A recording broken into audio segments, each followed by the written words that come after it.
noon. I still see some people logging in, and that's fine. We'll let them go ahead and come in as they will, but I want to go ahead and get started. So welcome. Thank you all for attending this wonderful webinar. My name is Natalia Seibel, and I am a program coordinator with the Oregon Healthcare Quality Corporation, or QCOR, who manages the Patient-Centered Primary Care Institute. Our role today will be primarily just to moderate. This webinar is part of a project with the Oregon Health Authority's Transformation Center to promote resources for clinician and organizational wellness and vitality. You may have noticed that we changed the name of the webinar not too long ago, just so that we can emphasize that this webinar is for a wider audience than just physicians. It's pretty much anyone who has a role in healthcare. We have a collection of local and nationwide resources on the Institute website around clinician and organization vitality. So please check the website for those. I want to say a few words first about the Patient-Centered Primary Care Institute. The Institute is a public-private partnership that was launched in 2012 with the support of the Oregon Health Authority and the Northwest Health Foundation, and it is currently managed by QCOR. Together with the experts we partner with, our goal is to get primary care practices connected to a broad array of technical assistance as they work towards the patient-centered primary care home or medical home model of care. We work to serve practices at all stages of transformation and to build capacity and create alignment to support ongoing transformation and quality improvement in Oregon. As I mentioned before, we encourage you to visit the website, pcpci.org, to access resources, including previous webinars that we've done. And you can sign up for our email list on this website, which is how we will announce additional web-based and in-person training opportunities, as well as any other future Institute programs. So as I mentioned, the Institute aims to help primary care practices achieve recognition as a primary care home through Oregon's Patient-Centered Primary Care Home, or PCPCH model. The model is a set of standards organized under 6 core attributes, which you can see here. You can visit the PCPCH program website to learn more. These are today's learning objectives. So our wonderful presenters will review evidence-based mindfulness practices and how they can affect burnout. They'll teach brief mindfulness and self-compassion exercises, and provide information on existing resources and ongoing work available to cope with stress and burnout. Before I turn things over to our experts, I want to add a few things about the technology that we're going to use today. Since we have so many of you on the line, everyone is and will remain on mute throughout the presentation, with a few exceptions. Today we'd like this to be interactive, so you should see the hand icon on the side of your dashboard. When we come to certain parts of the presentation, I'm going to pop back on and ask you to click that if you would like to say something and interact with our presenters. If you click the hand icon, you raise your hand and I can go on there and unmute you so that you can talk and everyone would be able to hear you. Please, if you want to do that, we very much encourage you and hope that you will, but if you want to do that, we need you to make sure that you're unmuted on your end. Sometimes when we unmute you, your phone line, if you've called in, is also on mute and we still can't hear you. So make sure you check that. We do have plenty of time set aside at the end to take your questions as well. So we welcome you to submit questions via the question pane on your control panel during the presentation. You can type away and I will collect those and read the questions at the end for our presenters to answer. Please also feel free to send me a message via the question pane if you have any technical issues, and I'll do my best to try and help you out with those. Please note that we will also be sending all webinar participants a link to the recording slides and additional materials after the webinar. All right, so that's enough instruction. Without further ado, I'd like to introduce our 2 presenters for today, Denise Gower and Laura Martin. Denise Gower is a therapist and mindfulness educator with Mindful Place Counseling and Stress Reduction, LLC. She is certified by the UC San Diego Center for Mindfulness as a teacher of mindfulness-based stress reduction, and she specializes in mindfulness approaches for treating stress, depression, anxiety, and addiction challenges. She has worked as a licensed clinical social worker since 1999. Laura Martin is also a mindfulness educator with River Rock Mindfulness. She is a licensed clinical social worker with 20 years of experience. She has been training and teaching mindfulness-based modalities in mental health and healthcare professionally since 2002, starting with dialectical behavioral therapy.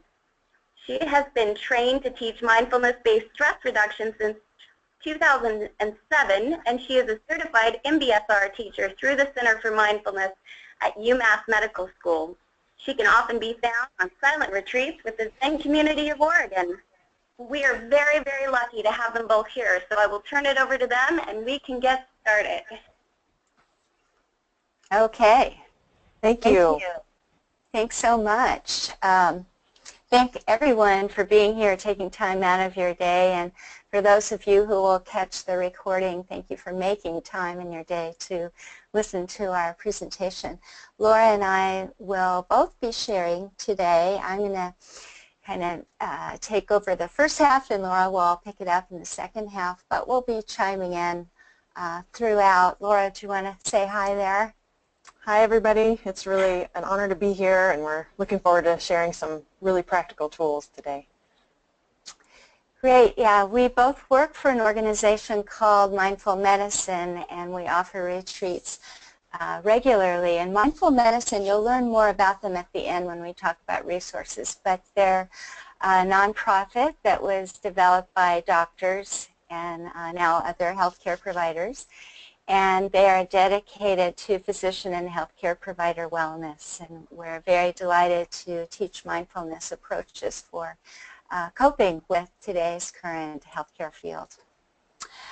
So I think it's always nice to begin with a little arrival moment. So, let me go back to that slide. So wherever you are, if you're sitting at your desk, just see if you can divert your eyes from all the distractions around you.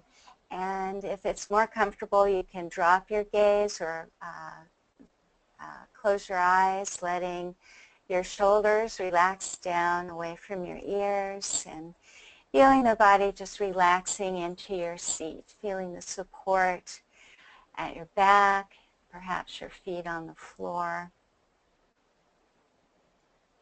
And just arriving here, right here in this moment, nothing else you need to do, nothing to answer or prepare or problem solve. Just being right here, taking a few rounds of nice full breaths.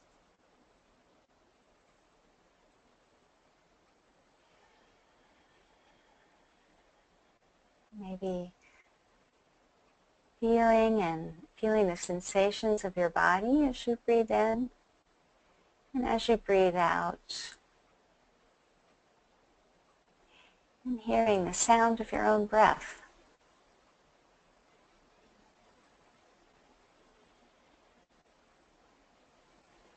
And if the mind is busy and it's really hard to settle in, just noticing that.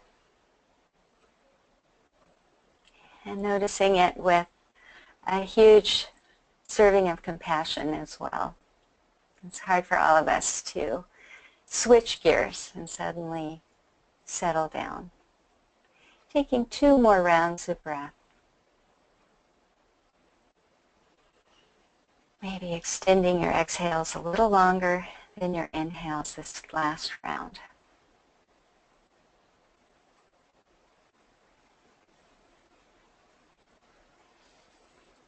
Nice. Okay. And if your eyes are closed, go ahead and open them and lifting the gaze, letting the computer screen come back into view. Thank you again for joining us. And a quick overview of what we're doing today. Natalia did a nice job talking about our objectives, but we'll look a little bit at the research around mindfulness, especially in the healthcare field. I will introduce mindfulness. What the heck does that mean anyway, being mindful? We'll do some practices, and we'll always have a little time after each practice to hear about what you noticed. Laura will be leading you in some didactic information about burnout and then some practices that can really help mitigate the the destructive results of burnout and even prevent it. And at the end, we'll talk about resources and have a Q&A time. So just briefly, the research has just really exploded, and this graph just goes to 2013.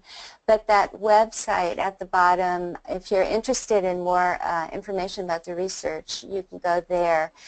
But this increase really coincides with the technology, our capacity to use CAT scans and MRIs to actually track the changes in our brains, literal changes in brain structure when we practice mindfulness regularly.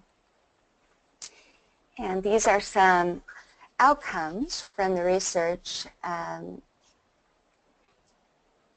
pretty, I guess a pretty convincing support for using mindfulness. And I have a list of journal articles. The top one was a controlled study done on our own retreat. So what Laura and I did is we took the MBSR curriculum, which is an 8-week-long curriculum, and we adapted it to a weekend format, and then we had a study done by outside researchers.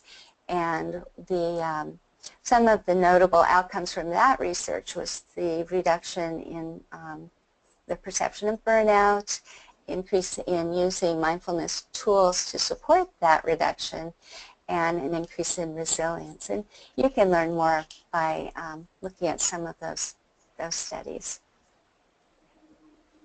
So what the heck is this thing called mindfulness anyway? It's certainly, that term is being bandied about everywhere, from ads for deodorant to classes that you can take. And we will try our best to help describe our version of mindfulness and what we feel the research is supporting. So John Kabat-Zinn, who began the mindfulness-based stress reduction back in the 70s, came up with a definition that we like to use. It's not the only definition, but we think it's one that really gets at the point. So the first thing we do is we pay attention in a particular way. So what does he mean by that? Well, he means on purpose. So right now where you're sitting, you may have a lot of things that are in your attention landscape. You may hear sounds around, you see different things. But when you really focus and you pay attention on purpose, you're deciding what you're going to pay attention to. There can be other stuff happening, but you're really narrowing your attention on a specific area. It also looks at the present moment as a focus of attention. So I'm going to get more into all three of these things. And as you're in the present moment, you're generally not worrying about future stuff or ruminating over past stuff. You're just right here in the present moment. And non-judgmentally. So some things we like, some things we want to just go away and never see again, and everything in between.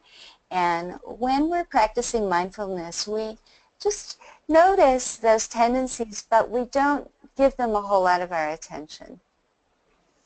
So Laura likes to say this, and I like it too, that one way to look at paying attention is if you had a flashlight given to a 3-year-old, that beam would be just all over the place, right? There would be no real control. It would be very random.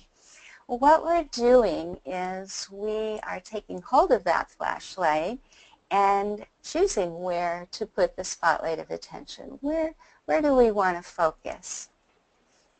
And generally, the safest place to focus is in the present moment. And why is that? Well, in our culture, at least for the moment, the present moment is a pretty neutral place. It may not be the most fabulous moment of your life, but generally the present is a pretty easy place to be. What makes the present uncomfortable is when we start thinking about the future, what could happen next, or what do I need to do to be prepared for the next challenge in my life? Or did I remember to put milk on the grocery list? Or it can be the banal and then the serious. But the mind tends to want to problem solve and jump into the future. And the body responds almost as if those things are really happening. And so we can get very worked up with our future tripping. And the same is true with the past.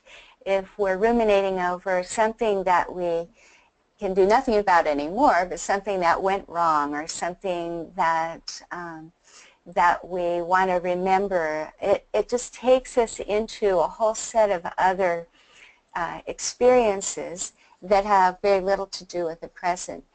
And so we're really noticing a tendency to go in the future and in the past, and doing our best to then bring ourselves back into the present moment. And this continuance looking at the judgment piece. So as our thoughts are taking us hither and yon, future and past, we're also adding layers and layers of what we like, what we don't like, and everything in between. So when we're practicing being the present, we're just noticing where we are right now. And you might think that ideally we're right there, dead center, but no one is really right there in the dead center. We're always floating around and liking, disliking, future and past. But there's a difference between just floating around and letting our thoughts lead us around by the nose and actually choosing to come back to the present moment, to notice that those thoughts are happening, and is that something I really need to focus on right now, or is it helping? And we'll get more into how to work with that in a moment. We'll have a practice. So one way we help ourselves anchor in the present is to become aware of what we call a triangle of awareness. We notice our thoughts, how fast or slow they're going, or are they in the future or the past, like, dislike. We just notice. We don't do anything about them. We just notice there they are. And the emotions, am I feeling angry? Am I feeling sad? Am I feeling anxious? What's going on with my emotions? Again, just taking that observer stance. And then the body is such a great thing to notice because the body never lies. The body tells the truth, right? I mean, have you ever noticed, like, someone might say, I'm not mad. Why do you say I'm mad? But their whole body is, their facial expression, everything is saying they are really mad. So the body really tells us the truth. And so we learn to really pay attention to those body cues. And at any time, any one of these can be a cue that we need to come back into the present. So we're going to do a practice now called the body scan. Laura, let me give you an opportunity. Did you want to say anything more about those slides? And I can go back if you want. I would say that on the triangle of awareness that most of our mindfulness practices tend to focus on the body sensations primarily. And that's different than how we very often walk around through the world, that we're very often absorbed in our thoughts of past, our thoughts of future. And when we sit down to practice mindfulness or when we engage mindfulness in our daily life, very often it's in a practice of anchoring somehow in the body, whether the breath or other sorts of body awareness. And the handy thing about having a body is that it cannot be in the past and it cannot be in the future. So anytime you connect with your body, you will be here, at least. And it may or may not be pleasant. It might be a moment you don't particularly enjoy, but you are at least in the center point of that horizontal line, rather than bouncing back and forth like we most often do. So a body scan practice, as Denise is about to lead us through, is a great way to at least just find our way to the center of that horizontal line. Thank you. Okay, so let me get back to those pretty sunflowers. There we are. All right, so the body scan is a very traditional practice, and it typically includes the whole body, but we're going to just practice in a briefer form. What I'd like you to do if you would, is to get comfortable. Maybe if you have shoes on, take your shoes off and let your feet rest on the floor. And finding a comfortable way to sit in your chair or wherever you're sitting. And lowering your gaze or closing your eyes. And we'll start with just awareness of the breath. Maybe right at the belly. You can even place a hand on your belly. And see if you can feel the belly rise against your palm on the in-breath. And recede away from the palm on your out-breath.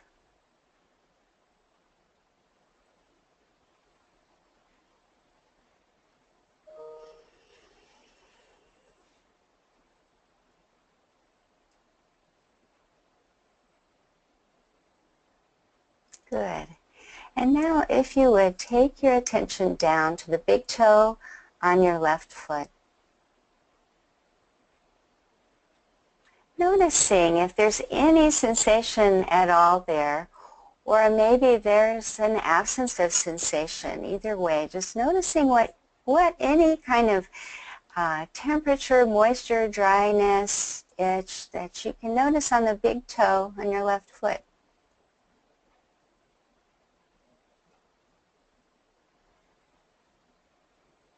And then notice if the toe next to it is touching, if you can feel that. And sometimes it's really hard to feel our toes, and just noticing that too. And of course, sooner or later, usually sooner, the mind wanders off to something completely unrelated to what I'm guiding, and just know that happens. And notice that the mind wandered, and then come back to the toes on your left foot. Now each toe in its turn, feeling moisture, temperature, the softness of a sock perhaps, the tightness of a shoe if you're wearing your shoe, and then feeling the pinky toe and along the outer edge of your left foot, and coming down to the heel, noticing how the heel has come to land. What part of the heel is in contact with the floor? The base of the heel, the arch, then the top of the left foot.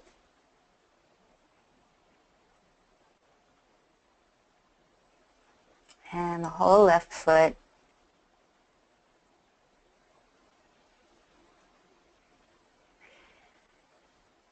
And when you're ready, on an out breath, shifting attention away from the left foot and over to the big toe on your right foot. What do you notice here? The very tip of the toe, the webbing between the big toe and the toe next to it, the base of the toe, and then the toe next to that. Does it feel like there's space between the toes, or are they touching? Is there a pressure against the toe from the tightness of a sock, or a coolness under the toe from the floor if your shoes are off? And then noticing the middle toe, the hardest one to feel, the pinky toe, and all 5 toes on your right foot. Maybe there's a tendency to wiggle them to make sure they're there, and just noticing that.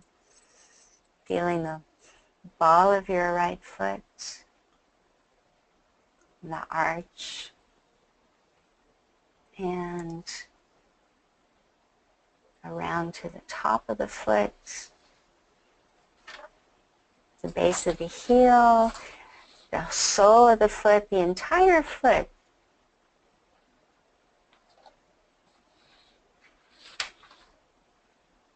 Right foot. Noticing the wandering mind, and see if you can come back to noticing any sensation at all in the right foot. The differences, the variations of sensation there.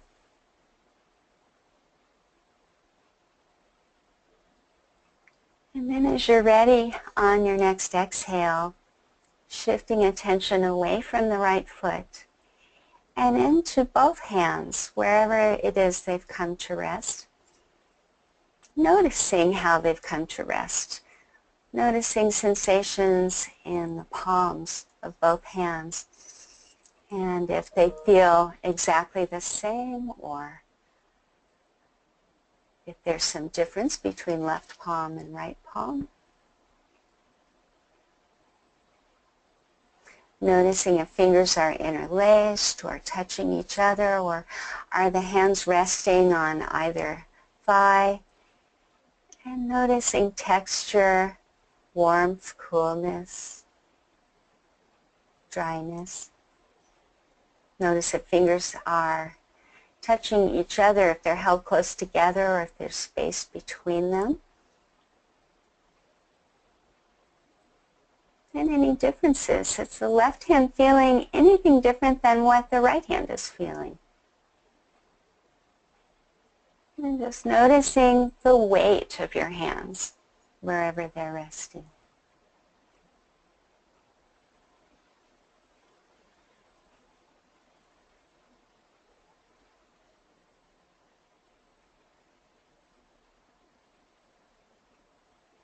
The wandering mind is always there. Just expect it to be there. And when you catch it, just bring your attention back to the body, back to the hands.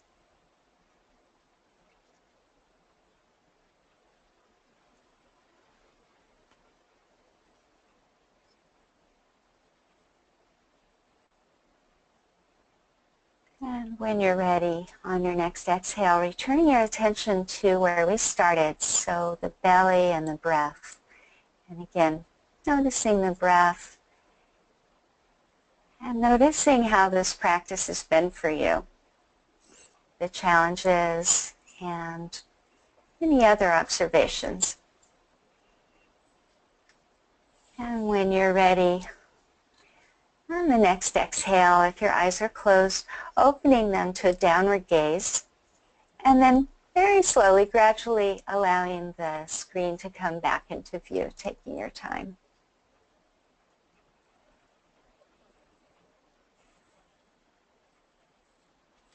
Thank you. Thank you for letting me guide that practice, and I'm very interested to know what you noticed. What was that like for you? All right, so we're going to have you go ahead and click on the hand icon we showed you earlier if you would like to speak with our presenters.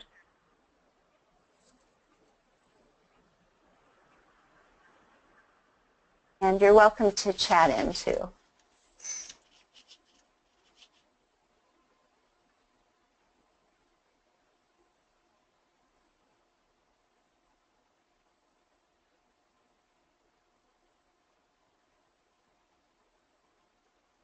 Hello? Yeah, I don't know anyone has raised their hands as of yet. Okay. I wonder if I wonder if everyone took a body scan moment to check their email. Multitasking. I know we did it here in the office, and I definitely noticed how much more relaxed I started to feel just taking my mind off of all of the busy work I have during the day and taking time to breathe and just check in with my body and see where I was at. Lovely. Thanks, Natalia. I have some chat people coming through. One person, Kristen, says thank you, and that she noticed she is exhausted and would love to lay down and take a nap. Oh, yeah. Thank you, Kristen. Yeah, the body scan is a very interesting practice because you notice the truth. You notice what you notice, and it's great if you feel relaxed and refreshed, but that doesn't always happen. Sometimes what you notice is the truth. You are exhausted, and you'd love to take a nap, and you actually can't take a nap right now. And then you have something to work with. You can look at what kindness can I bring to myself within the constraints of reality in my workday, and recognizing this is something that my body's calling attention to. We'll get into some things you can do too in the latter half of this presentation. So what else? Was there anything else, Natalia? We have Michelle, who wanted to let you guys know that it was very relaxing and a great thing to do. Oh, great. Good, good. Good. Laura, do you? Yeah, I think sometimes there's I don't know if anybody had any trouble with a wandering mind or lots of thoughts crowding in, but that's a common experience sometimes and not anything that you need to worry about. There's a myth sometimes about that we're supposed to be clearing our mind, and that's not likely, but it's also not a problem, that we can still use the body scan and whether or not the mind is quiet. Also in response to the relaxation and sleepiness, that we sometimes use the body scan off-label for sleep. People who have trouble with insomnia very often find that doing the body scan at night can be very helpful. But ideally, you're doing the body scan to fall awake. Thank you. Yeah. All right. And any other questions or comments before we move on? Not at this time, but please remember, folks, if you would like to comment at any time we stop for these breaks, please just use the hand icon on your dashboard. You probably have a question or comment that someone else does, so that can be really helpful for everyone if you go ahead and bring those out. Great. Okay. I want to just normalize what Laura was saying there about the wandering mind always being there. And this is an example of what happens. So right there in the middle, we call that the initial event. That's something that happens. So in this example, let's say you get interrupted. And the body responds with direct sensory experience, what you're hearing, seeing, smelling, tasting, as well as the emotional component of that experience. So there's an interruption. Boom, there it is. Then next is a circle that is loaded with thoughts, judgments, interpretations, stories. An example with an interruption might be, oh, I never can get my work done here. I need chocolate. Why is it so hot in here? What did I bring for lunch? Oh, I forgot my lunch, or whatever. It goes on. And then there's even more thoughts that happen. There's that third circle, which may be like, oh, another interruption. I need my own office with a door that I can close. And, oh, I need more pay. I need to be on a higher pay scale for this work. I need a vacation. My back hurts. I wonder what temperature it is in Maui today. You know, it goes on and on and on. And the thing is that when we wander out in those circles, like I said a little earlier, our body responds to those thoughts, almost as though whatever it is we're thinking about is happening. So the stress hormones start to come out, course our veins, and we begin to feel sweaty or anxious, or our appetite gets worse or gets overly excited, and we begin to act impulsively and do things mostly related to all these other thoughts, not the initial event. So in mindfulness, we're coming in to the present moment to actually notice. In the earlier example in the body scan, oh, actually, I'm really tired. That's what's going on. I'm exhausted. And I have a brief practice that I'm going to teach now that can be done anytime, anywhere. Nobody even needs to know you're doing it. It can be, it was initially taught as a 3-minute practice. It could be a 3-second practice, really. It can also be a 40-minute, a 60-minute meditation. And we call it the sonar practice because it's an acronym. And we use the hourglass shape there as kind of a guide to what we're doing. So I'm going to walk you through it first, and then we'll practice. So the first thing we do is we stop or slow down. The next thing we do is we observe. We notice what's happening in my body right now. Where are my thoughts going? What are the emotions? We're not judging anything. We're just noticing what's actually happening. It's already there anyway. So there's no point in saying I shouldn't be feeling this way. I shouldn't let that get under my skin, blah, blah, blah. It already did, so give it up, accept with compassion that there it is. You're mad or you're whatever. Okay, so you take account, a brief inventory. This is what's happening. And then as best as you can, you narrow your focus on nothing but the breath or some other sensation in the body. It might even just be a sound in the environment. It might be something you're looking at. But without judgment, you just stay right there. So you're giving yourself a moment to step out of the waterfall of reaction, that if you're in the middle of a waterfall, all you see is the water, all you feel is the water, all you hear is the water. So what we're doing is, with this narrow focus, we're stepping out of the waterfall and just focusing on the breath here, taking a few steps out. And as we're out of this, then we begin to look at awareness again. So bring our awareness again to the thoughts, the emotions, the sensations. In other words, asking, how am I doing now? And maybe I'm still really stressed out. That's how I'm doing. I'm still really stressed about this interruption or my time schedule or the deadline I'm up against, whatever. This is what's really happening for now. And then the R is to respond with that awareness. Maybe asking, so what's needed right now? It could be that just changing your body's location in space and time could be helpful.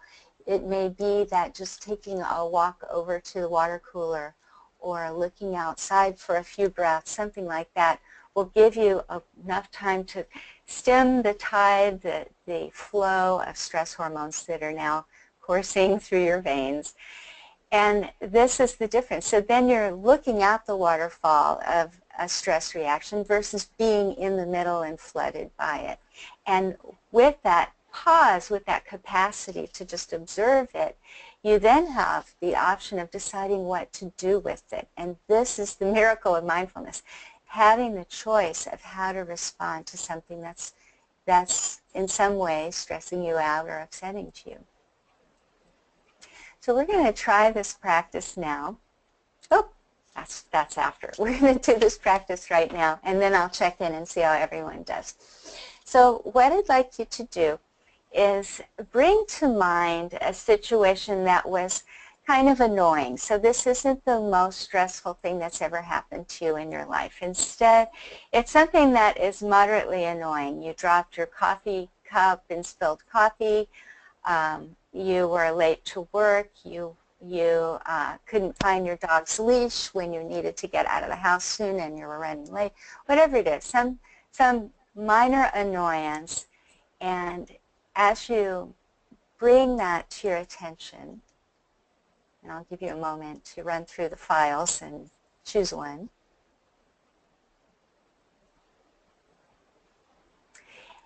And when you have that moment in mind, just take a couple seconds really to just observe the body's response to that stressful moment, any emotions that might be there, and any thoughts. And no censoring is needed. No matter how irrational the thoughts are, it doesn't matter. Just notice what's there.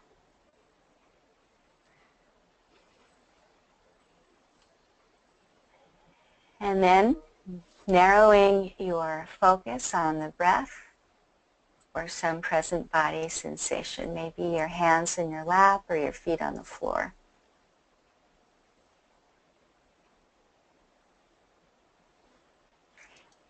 You can even say something to yourself to help that focus, like breathing in, breathing out, or calm in, calm out. Just staying right there. A few more rounds of breath. And now checking in again. Notice where the thoughts are, the emotions, the sensations, the level of stress now. And honoring what your body is telling you. No judgment needed. There it is. And asking what is needed now. What response would be in my best interest right now? That may be more breathing or walking outside or just looking outside or something like that. Good. Okay, and as you're ready, you can open your eyes if they're closed, letting the computer screen come back into view. So the sonar breathing spaces is a classic way in the mindfulness curriculum to really bring yourself back into the moment, to honor what's going on and ask what's needed, what would be helpful right here, right now. So sometimes I think about getting an upsetting email and right away I want to write back, right? And maybe I do, but I don't hit the send button because something tells me that this is not the best, this is not my proudest moment. This is not the moment to hit send, to wait and see if some wisdom emerges in the next few minutes or a few days before I reply to that annoying email. So again, what did anyone notice here? All right, go ahead and hit the hand icon on your dashboard if you would like to interact. We will unmute you and you can ask your question so that everyone can have a chance to reflect.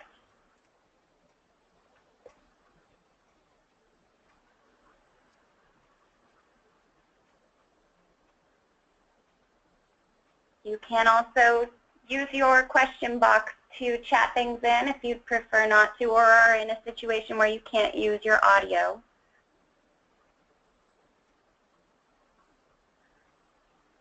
There's often a difficulty in narrowing the focus right then because our mind wants us to really problem solve. We're hardwired to problem solve as part of the human condition.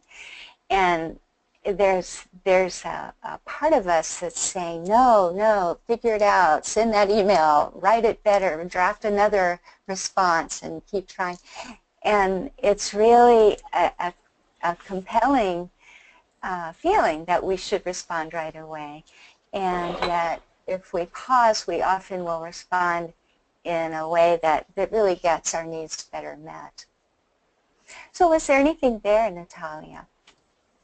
Angie would like to note that she noticed her neck and shoulders were tensed up and painful, and by focusing on breathing, she was able to relax them more. Mm-hmm. Yeah, and that was just a couple minutes, too. Yeah, usually we just walk around like that for the whole day, so just taking a couple minutes can really help interrupt those ongoing habits. Yeah. Carrying stress and tension. Thank you for bringing that in. Yeah. Lisa noted that she felt tense in her back and core, and when she was reliving the event that was stressful, she also felt very angry and frustrated, but it was calming to just take a few breaths. Mm-hmm. Thank you. Those are such good examples. When you took those breaths, there's a dull, but was there an answer to the question, what's needed here, what do I need right now, or what's in my best interest? Just curious. Lisa replied that yes, it also let her mentally step out of the situation and strategize. Uh-huh. Nice. Nice. Isn't it interesting? And, you know, it was even less than 3 minutes as I guided it. And it took longer because I was guiding it. Once you practice this, you can do it automatically. It can be your automatic response, believe it or not, with a little practice. Or a lot of practice. Or a lot of practice is even better, yeah. So Katrina asks if you have any suggestions to keep one from skipping the awareness step. I'm not sure I understand. Skipping let me go back to the... Yeah, where is it that if you want to jump down to problem solving? Respond. Yeah. You know, I think if you stay in the breath and you're really focused on the breath, it will become automatic that you're noticing the body breathing, so that's anchoring you in the moment. And then you'll begin to notice that you're angry and that your shoulders are hunched or whatever. And then asking what's needed. I think that's a really helpful question because basically what's happening, that tension in the back, the core, the shoulder, we're automatically doing what we're hardwired to do. We're getting into fight or flight, right? We're preparing, we're armoring ourselves to defend or to fight. And when we notice we're in that space, we can, with kindness, not judgment, not saying, why do I let this get to me, but asking what's needed. Given I'm so mad right now, what's really needed? And often it's just taking a few more breaths. But I think it's just practice. I think we do want to skip over all this and solve the problem, because remember the like and dislike graph? It's like we want to make this discomfort go away. We want it to just get out of here and fix it. And often we don't have things that we can fix that easily. It's often stuff that's more complicated than that. Yeah, I think you answered her question. She clarified that her mind did just go from focusing on the breath to strategizing, and she couldn't really stay in the awareness phase. Yeah. This is a very introductory sampling of mindfulness, and so it's a practice that really does require actual practice, and our minds are going to go all over the place, all over that graph as we begin. That's just part of it. So that you're experiencing that is not a problem, but it's great that you noticed it. Ah, yes, yes. How about that? I mean, that's different already, that you noticed your mind did that. That greatly increases the odds that you can pause before automatically going into strategizing. You already have more awareness. So feel good. Pat yourself on the back. You did well. Good job. This stuff it's very revolutionary. It's not what we're taught in grade school. No one ever teaches us this stuff. It's very different.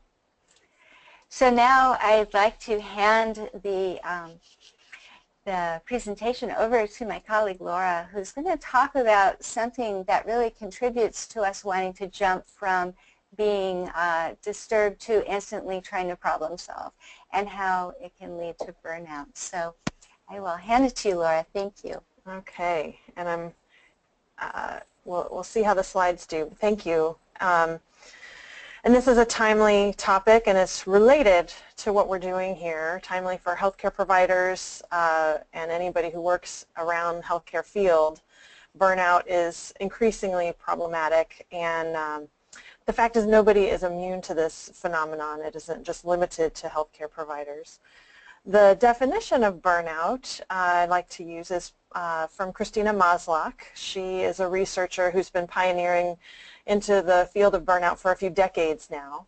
She's the author of the primary measure used in most burnout research, the Maslach Burnout Inventory. And she defines burnout as a state, or you could call it a process, of prolonged response to chronic emotional and interpersonal stressors on the job. Chronic emotional and interpersonal stressors on the job. And it's defined by 3 dimensions, and those you'll see here on this slide: exhaustion, cynicism, and inefficacy. So I just want to unpack those real briefly here, what it is, what it looks like and feels like from the inside, which probably many of you already know what this feels like on the inside. Emotional exhaustion is the most common element of burnout, but it can't be looked at separately from the other 2. If you're more generally exhausted, then it's not burnout. If you're feeling overextended emotionally and physically, and it's in relationship to workplace stress. So a good hint is if you feel restored on the weekend and then Monday morning rolls around and you're all of a sudden exhausted again, that may be a good sign that you're experiencing one of these symptoms of burnout. So the other 2 are important to look at also to really make sure that we're identifying what's happening properly. The cynicism are also sometimes referred to as depersonalization. This is taking a cold or cynical attitude towards the people you're working with and towards your responsibilities. And this is actually a way to try to deal with the exhaustion by trying to put a little bit of distance between yourself and your patients, or yourself and the demands that you're facing. Depersonalization is a way to make such personal work a little more impersonal, or to try to manage our feelings of exhaustion or manage our feelings of overwhelm. And when caring and compassionate people experience themselves in this rather shut down way, this sense of indifference can be very disturbing, and then can contribute to a sense of inefficacy or a low sense of accomplishment. And when you feel ineffective, this could also be a natural response to a situation that isn't offering us the needed tools and resources. So I don't know if I'm getting the, here we go. So this leads us to a very important point in burnout research and the direction that Maslach's work has taken her, and that is to the actual causes of burnout. That when we have a nice measurable concept, it's kind of easy to start to pathologize the people who are experiencing burnout or seeing it as some sort of personal or professional failure. But in looking at the actual causes of burnout, and spoiler alert, personal weakness is not one of them. So we have this list here, we have the list here of the causes, and Maslach goes on to describe that these are potentially a mismatch between a person and a workplace. So if we can think about it that way, these 6 elements, that work overload is one element, feeling of a lack of control, maybe a high degree of responsibility and a lack of control over what happens. Lack of reward. This isn't necessarily a financial reward, although it could certainly be a contributor. There are many ways to be appreciated or to feel unappreciated at work. And so if there's not really any sort of reward, then that contributes greatly to burnout. A breakdown in community.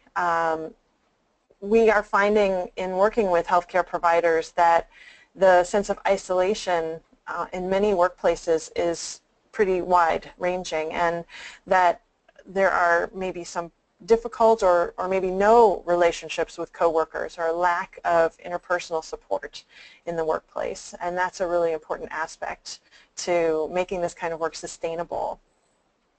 Unfair treatment, if there's inequality in pay, inequality in treatment, or not a clear or evenly applied grievance or discipline procedure, this can really contribute to the sense of cynicism about the workplace. And finally, conflicting values. Examples of this might be differing policies and procedures. If, for example, at a particular workplace, if cost containment is a guiding principle, that may come into conflict with the ethical codes and requirements of practitioners, the quality of treatment, or having adequate time with patients. This can be very stressful for providers. And so what this looks like on the outside, in particular for healthcare providers, is that the quality of patient care can suffer, that there's increasing patient dissatisfaction reported, a higher degree of errors or lawsuits, and providers have less ability to express empathy and a tendency to consider or actually leave the field. And it's important to note some statistics that 60% of physicians report symptoms of burnout at any given time. And another disturbing statistic is that physician suicide is so high, 400 or so a year. That's 2 times more than the general population. And so burnout and these kinds of difficulties in the field of healthcare, this is a bit of an epidemic.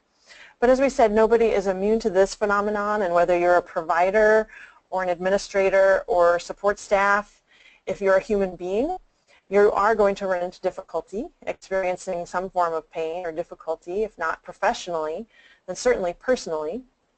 And the experience of suffering is just a universally human experience. And when we see suffering in others, very often our natural response is to want to alleviate that suffering. And this is why many of us chose the healthcare field in the first place. This desire to alleviate suffering is the very definition of compassion, the awareness of suffering and the desire to alleviate it.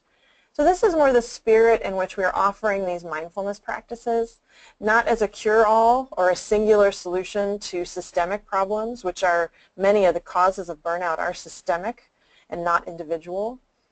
Those need to be addressed. Those need to be addressed directly and ideally concurrently with individual tools and resiliency skills training like mindfulness.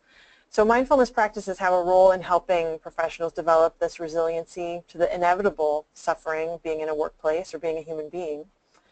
And even if there are no improvements within a system on the horizon, or uncertainty about the workplace, or even the possibility that things might worsen, the skills and tools of mindfulness can be useful in helping to navigate those. And this is the quote from Jon Kabat-Zinn, again the founder of mindfulness-based stress reduction. We can't stop the waves, but we can learn to surf.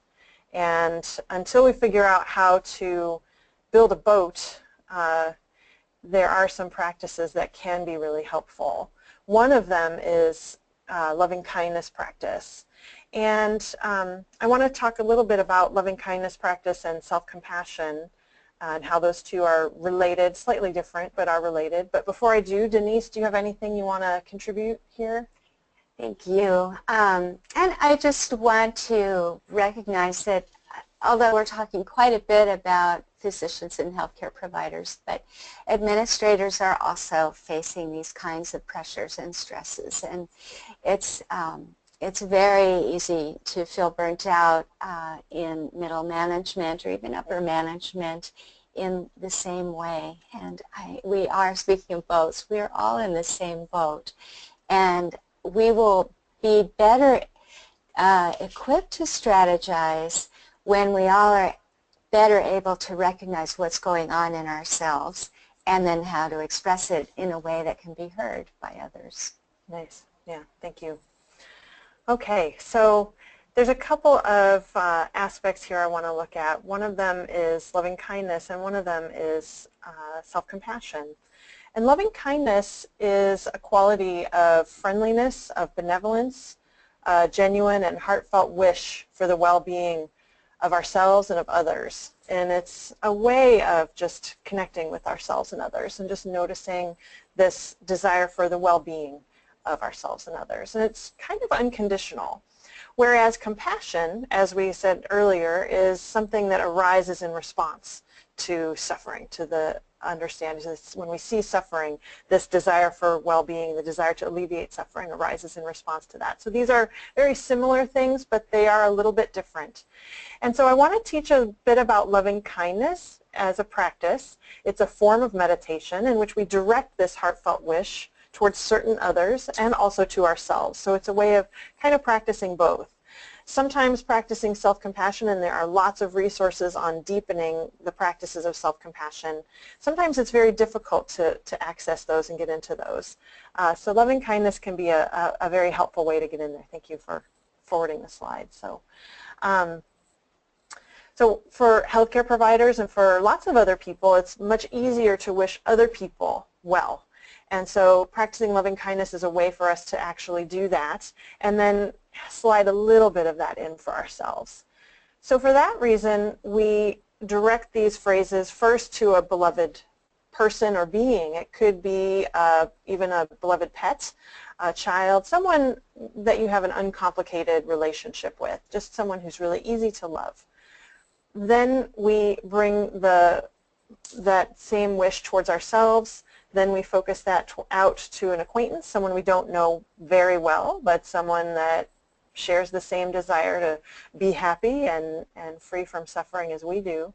And finally, expanding that wish out to maybe a person with whom you have some difficulty, or expanding it out geographically. So just wishing it for all over the place, however large you can make that. And then the way we do this is that it is in some ways a breath practice. So we have certain phrases that you can use, and you don't have to maintain and keep these phrases. You can change them if you like.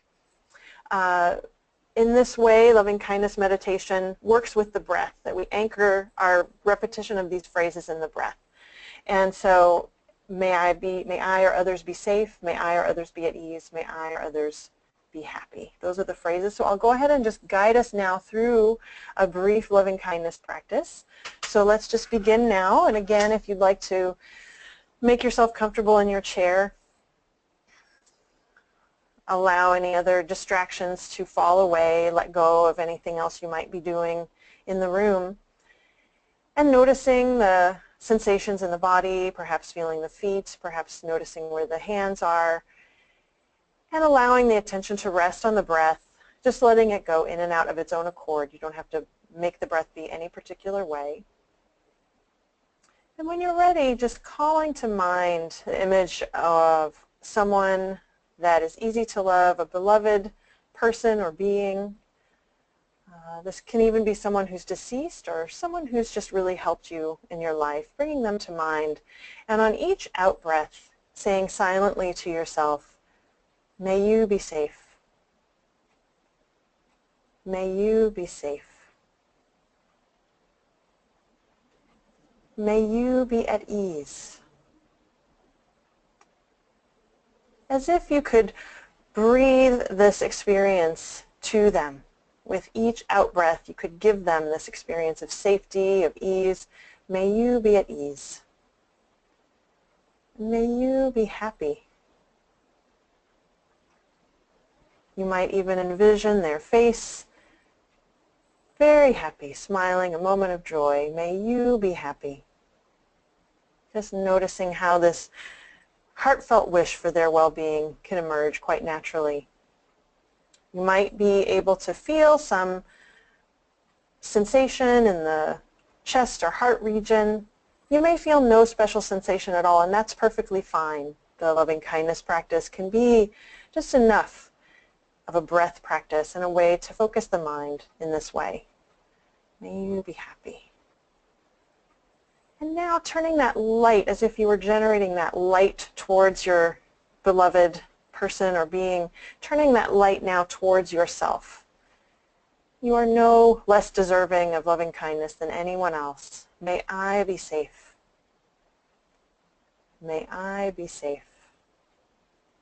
Perhaps imagining or recalling a sense that a memory of feeling safety. May I be at ease. May I be at ease. With each out-breath, just repeating these phrases at your own time. May I be happy. May I be happy.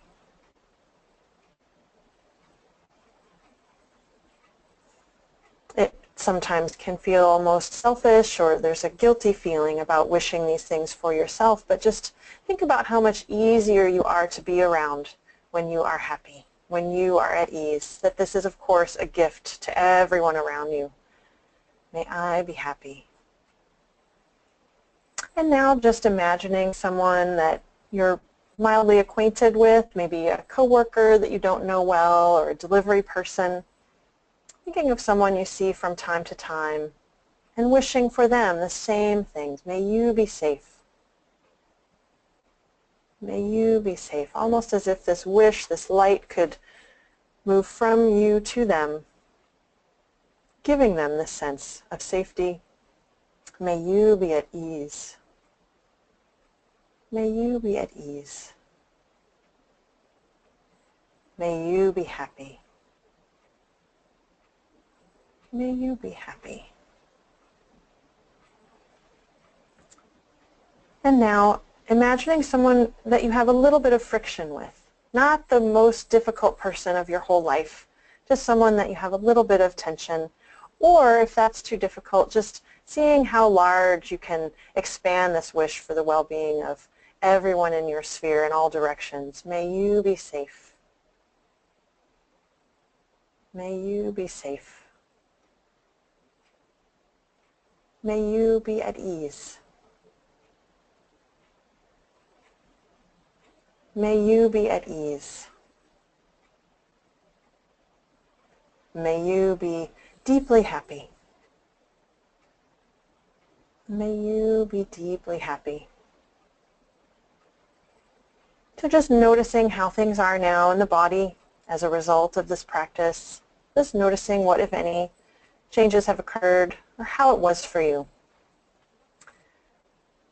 And taking your time to lift the eyes, taking in the room once again. And let's move to what you noticed. What did you notice? All right, once again, if you would like to interact and speak up, please raise your hand and I will unmute you. I will say that through the chat we have a lot of love for this webinar coming through. Oh, how lovely. Saying warm, wonderful, glowing feelings. That's so great. It's a great way to spend your lunch hour, huh? All right. All right. I thought I saw a hand. Was that David? Did you want? If so, please click your hand again, and I will go ahead and, yep, we will unmute you. David, you should be able to speak with us. Can you hear me? Yes. Okay, thank you. Hi, David. This reminds me very much of prayers that I do daily, where I start with self and family, and then people I know around me, neighbors or whatnot, and then depending on the day I might go out and politicians or people in trouble that you hear in the news or whatever, and it kind of reaches out. Yeah, how wonderful that this is a familiar practice.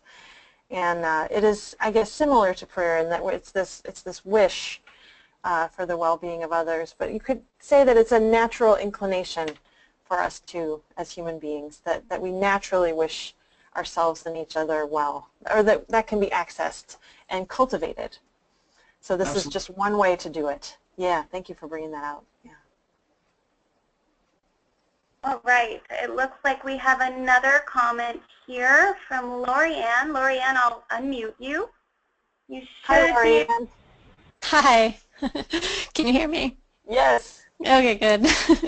I find the loving kindness practice to be maybe the most powerful of the ones that we have done so far, because it takes me away from my analytical mind of what's going on with me, why am I feeling this, why is my body feeling this, what should I do next? Yeah. And so it allows me to just really feel a strong sense of compassion for other people, especially people that if I'm having challenges with, or maybe in my workplace I feel challenged, it helps me to really see or really feel that, you know, there are other people that are suffering too, and I can only wish them well. That's right. That's right. Yeah, it is. I like to call it one of the power tools. That this is. Hello? These are some. You're back on, Denise. Yeah. That there's these are power tools, and this one in particular. So it's a wonderful way to. It could be your primary practice. Loving kindness practice could be your main meditation practice. And there's lots of guided meditations out there to help you get in this habit and help cultivate this wish for our own and others' well-being. Yeah. I don't think there's any negative side effects on this practice. Thank you. All right. Well, I feel like we might be needing to move forward. I really appreciate the interactivity, and it's really helpful, and we will leave some time for the end. There's some time for questions. But I want to make sure to also let people know that mindfulness doesn't have to be always a formal practice. It doesn't have to be something that you always sit down and take extra time out of your day to do. That can sometimes feel also overwhelming, or like this is a whole other task that you need to check off and do. Informal practices or everyday mindfulness opportunities are here all the time. And so all mindfulness is, say for instance, if you're breathing, you know you're breathing, that's mindfulness. If you're washing your hands and you know you're washing your hands, that's mindfulness. You are bringing yourself right back into the present moment each time. And so whether it's 1, 10, 20, 30 seconds of focused attention, this is an opportunity to re-engage the parasympathetic nervous system, get out of that reactive fight or flight mode, and just return to what's actually happening, and not necessarily our catastrophic future tripping or regretful discursive thinking. So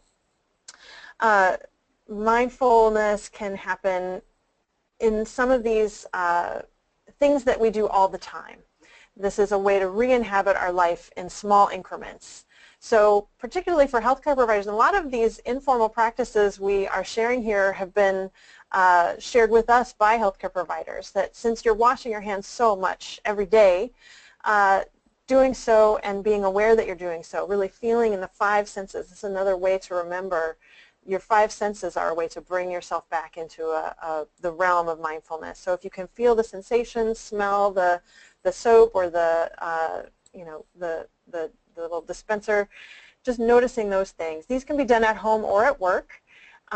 It could be as simple too as just taking a second to notice the doorknob, taking a moment to maybe take one mindful breath before you enter the exam room or your office, or using a stethoscope. For those of you who do, this can be a time you can actually reconnect with your own breath. No one has to know this, or taking the pulse of a patient. No one has to know that you're reconnecting with your own breath and your own body, as well as connecting with the patient in this way. And then for everybody, not just healthcare providers, hopefully we're all brushing our teeth at least a couple times a day. That is a full sensory experience, one that we're very often off on autopilot thinking of something else. But it can be a way to just bring ourselves back. So it can be as simple as that. So coming back from autopilot, some other opportunities, hopefully we're eating. Usually we're eating at our desk in front of our computer doing 5 other things. So if you can have a whole entire meal that's mindful and paying attention to that, that's great. But even if you just take one mindful bite or one mindful sip of your coffee or tea, really actually tasting it, that can be a really unusual and different experience in your normal workday. Similarly, having just a little bit of time to do some stretches, just lifting the arms up overhead, taking a moment to stand, do a little forward bend, refresh the blood flow to the brain, all those things. They do not take very much extra time at all. You're just turning away from your desk, taking 3 breaths, noticing the colors. This is a way to just be in your sensory awareness of sight, of sound, of smell, taste, touch, any of those things. If you can bring those into your primary awareness, that can be very helpful. So again, these are just very brief introductory practices. As a taste, it's just a little spoonful of mindfulness. There are lots of ways, doorways into more practice and being able to bring this into your daily life. A couple of apps that we like, the Insight Timer is free, and it's a way to time out a formal practice of sitting meditation. There are also gobs of guided meditations on Insight Timer. 10% Happier is a program that is spearheaded by Dan Harris. He's a news anchor and a mindfulness practitioner. His book, 10% Happier, is really funny and really great experience of his entry into mindfulness. And the app is quite good. It does cost some. He's very, he started from a place of immense skepticism. Yes. And he has a very witty way of describing that skepticism and his experience of coming around. So those of you who don't, who have a view of this as being kind of woo-woo or whatever, it's a very nice website to dispel that side of it and to see how it actually is helpful. Yeah. We want to make sure that you have the website information for Mindful Medicine, the group that puts on these weekend retreats that will offer you some ways into these practices. mindfulmedicinepdx.org is where you can access that. And then Denise's and my websites, mindfulplace.com and riverrockmindfulness.com. Both of us have guided meditations of various lengths that you can download for free, put them on your phone and carry them with you if you like those. And then a few books specific to healthcare providers and healthcare provider self-care. Anything else you can think of on the resources? Oh, we have also, speaking of mindful medicine, a retreat coming up, and that will be in mid-February. And you can learn more about that on the website. But this is a brief description of what it is and what it might be like. It's here in Portland, so people even from out of town are welcome to come and experience this kind of a retreat, and maybe just gathering a few tools for your tool belt. Anything else on that, Denise?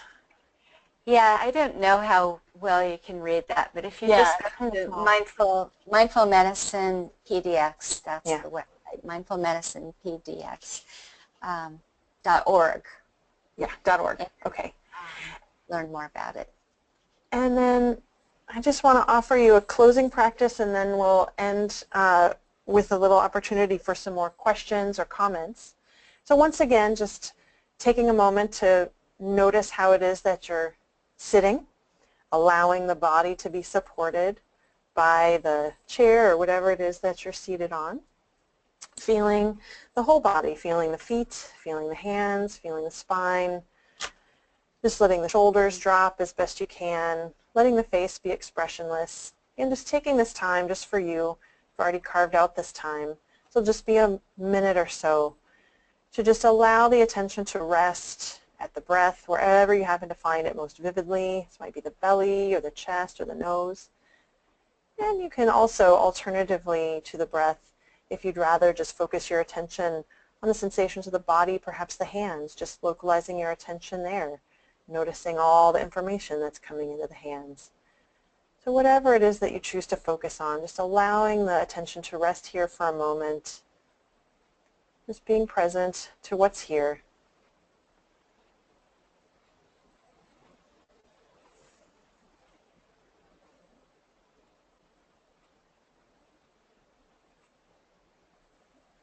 Letting the breath be however it is, just letting the body be however it is, not trying to change anything, or have a special experience, just allowing what's here.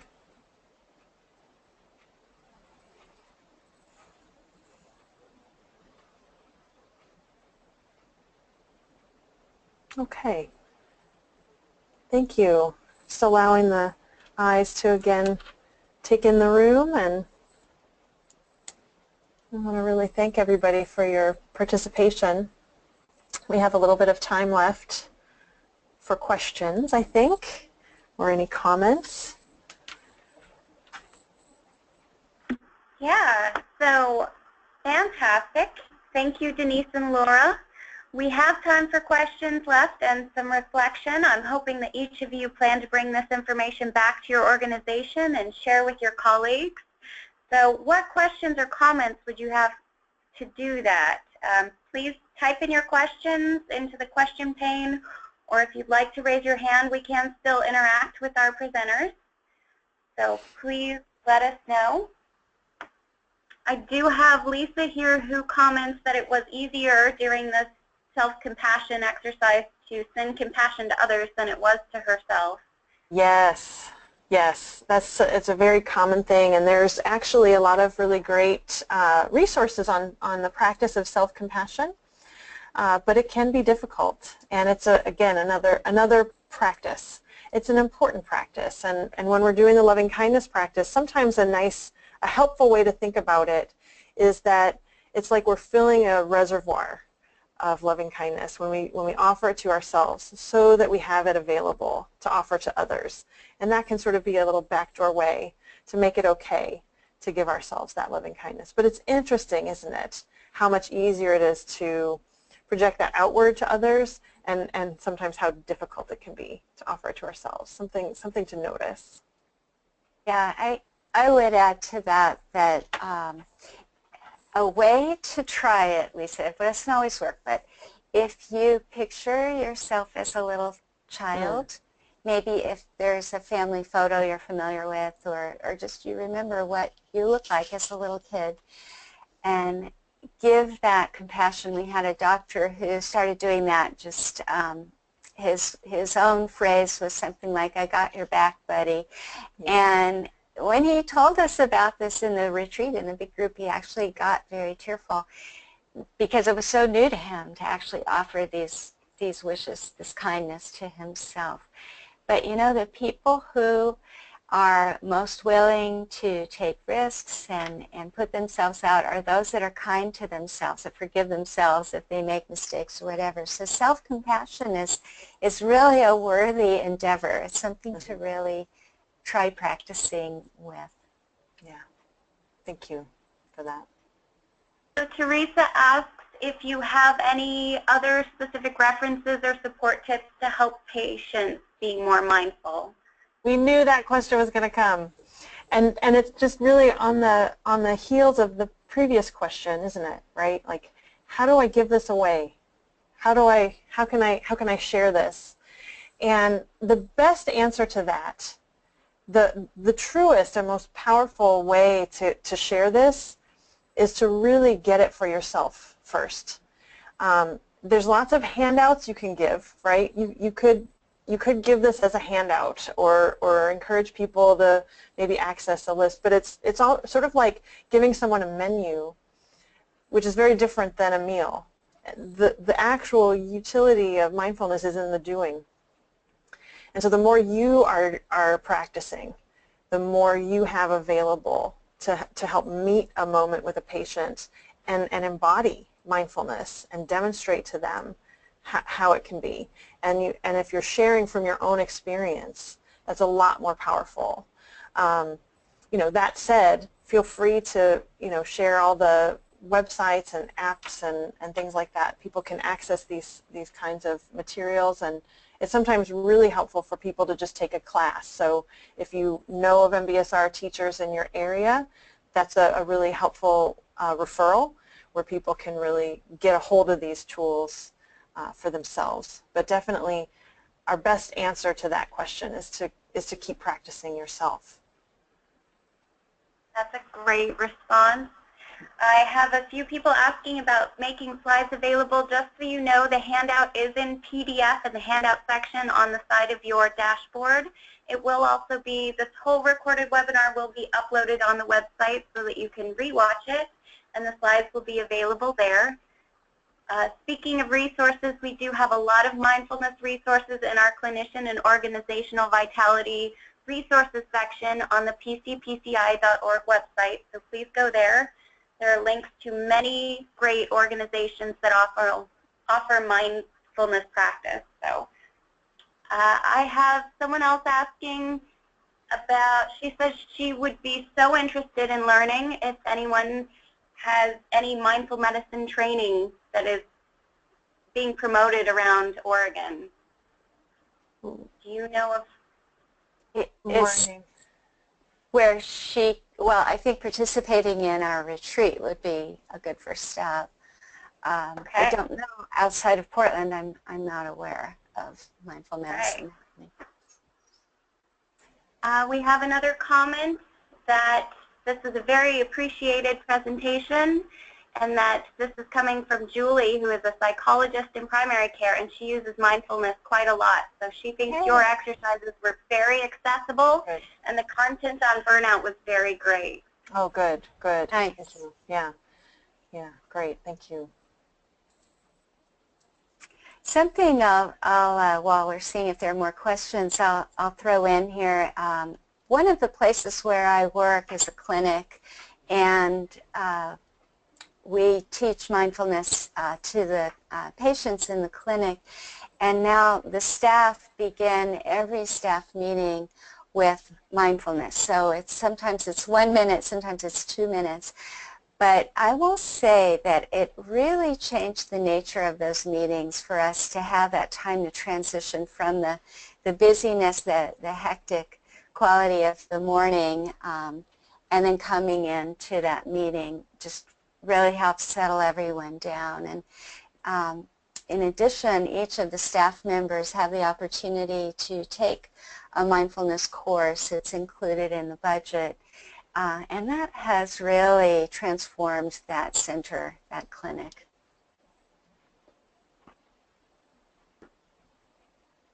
Well, this is great.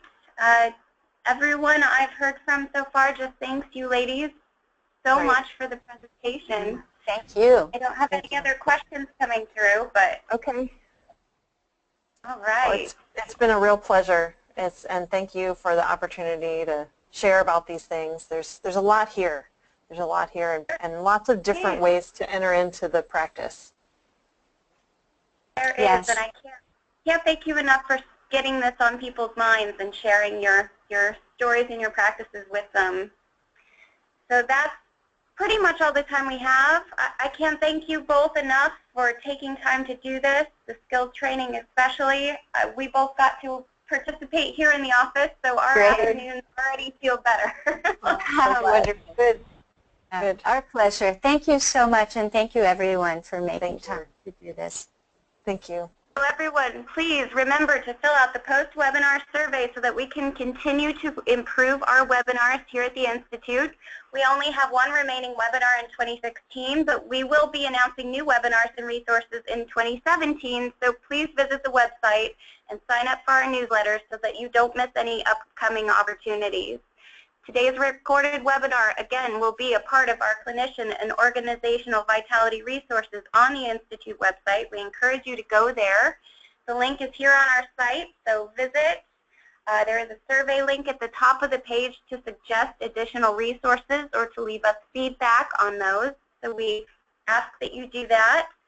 And I just want to finish up by saying this project was supported by funding opportunity number CMS 1G1. 12001 from the U.S. Department of Health and Human Services Center for Medicare and Medicaid Services, and the content provided is solely the responsibility of the authors and do not necessarily represent the official views of HHS or any of its agencies.